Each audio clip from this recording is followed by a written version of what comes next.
Aujourd'hui, on va vivre quelque chose d'assez exceptionnel.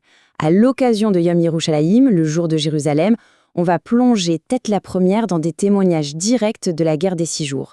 Et croyez-moi, on ne va pas juste lister des dates ou des faits historiques.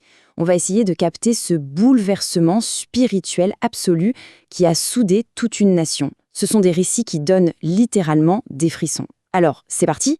Voici comment on va procéder aujourd'hui. On va d'abord poser le contexte historique, puis on ira sur le terrain, au cœur des combats et des larmes versées au mur occidental. On verra ensuite cette unité invraisemblable entre laïcs et religieux, avant de parler de la notion de miracle. Et on finira par un récapitulatif avec des pistes de réflexion très concrètes pour notre quotidien. Allez, on attaque tout de suite avec notre première partie, le contexte historique et quelques concepts clés pour bien démarrer. Faisons un petit bond dans le temps. Pendant 19 longues années, Jérusalem était une ville divisée, coupée en deux. En mai 67, l'ambiance en Israël, c'était vraiment pas la joie. Il y avait une peur noire, une véritable angoisse d'anéantissement.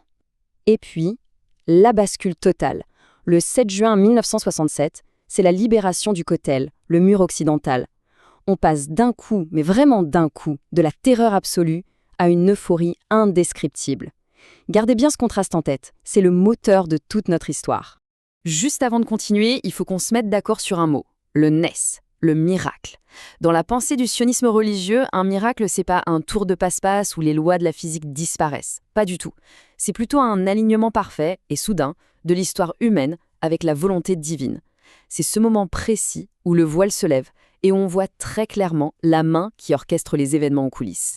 Ce qui nous amène naturellement à notre deuxième point, le choc entre la dureté de la bataille et l'émotion de la délivrance. Il ne faut surtout pas oublier la brutalité de ce conflit. Un correspondant militaire sur place raconte la réalité effroyable dans le Sinaï. On parle de bataille de chars au corps à corps. Les soldats n'avaient vraiment pas le choix. Ils se battaient avec l'énergie du désespoir, forcés de se défendre face à un ennemi bien plus nombreux. C'était la poussière, le bruit assourdissant, le sang, l'instinct de survie à l'état pur. Et là, au milieu de toute cette violence, on a ce témoignage incroyable, celui du Rav Alouf Chaim Barlev. Un homme dur, un militaire endurci. Il raconte que jamais, au grand jamais, il n'avait pleuré, pas même pour des deuils personnels. Mais quand il est arrivé au mur et qu'ils ont ouvert le passage, il s'est mis à pleurer de façon totalement incontrôlable, sans même savoir pourquoi. C'est pas de la logique militaire, ça. C'est quelque chose de viscéral, l'âme qui réagit. Et il n'était pas le seul. Imaginez la scène, des parachutistes, des mecs aguerris, épuisés par des combats mortels, couverts de crasse, qui s'effondrent et pleurent comme des enfants devant ces pierres. Ils s'y agrippaient. C'est comme si un lien très ancien, profondément enfoui en eux, venait de se rallumer d'un coup sec. Toute la fatigue et l'horreur de la guerre semblaient juste s'évaporer face à la puissance spirituelle de Jérusalem. Cette émotion si pure et brute nous mène tout droit à notre troisième chapitre, l'effacement total des frontières entre laïcs et religieux. En fait, quand on croise les témoignages de l'époque, on remarque un truc fou.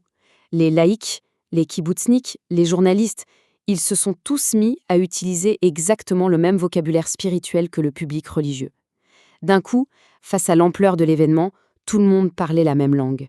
La nation entière a fusionné. Prenez des journalistes laïcs hyper respectés de l'époque, comme Ruth Bondy ou Anna Zemer. Ruth Bondy a carrément écrit qu'il était devenu impossible, à ce moment-là, de rédiger un article sans y mêler le créateur. Les miracles crevaient les yeux.